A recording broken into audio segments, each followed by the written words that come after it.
इस वक्त ना सब लोग बेटियों को समझा रहे हैं कि तलाक कफन से बेहतर है, तलाक ले लें, जुल्म बर्दाश्त ना करें, खुद को मौशी तौर पे आप इतना मजबूत करें और प्रोटेक्शन के नाम पे, तहफ़्फ़ुज़ के नाम पे मार जो है वो खाती रहती हैं। ये बात ठीक नहीं है और ये ठीक है समझाना बेटियों की, ये बात ठीक है, लेकिन उसके साथ साथ एक और काम करें कि बेटियों को ये भी समझाएं कि शादी का जो फैसला है ना वो सोच समझ के करें।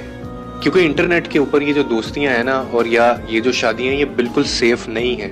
अपनी तरजीहात में आप पैसे को सबसे ऊपर मत रखें खुदा के लिए।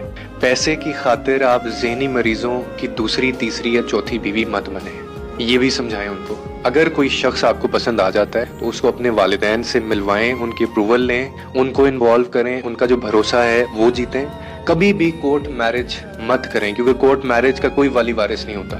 लड़के के घर वाले को इन्वॉल्व किए बगैर, उनकी रजामंदी के बगैर कभी भी आप अकेले लड़के के ऊपर भरोसा करके निकाह ना करें। शादी अपने घर वालों के बगैर हरगिज ना करें क्योंकि पैसा इतना अहम नहीं होता कि उसके लिए किसी से भी आप शादी कर लें। फैमिली हिस्ट्री, पर्सनल हिस्ट्री हरगिज इग्नोर ना करें। ना खुद को कोई ऐसी झूठी तसल्ली दें कि सब ठीक हो जाएगा, मैं देख लूंगी। और जब पैसे के लिए शादी कर ही ली अगर आपने, तो फिर पैसे तक रहें, बाकी बातों पे झगड़ा मत करें क्योंकि इन सब का जो अंजाम है ना वो भी कफन हो सकता है।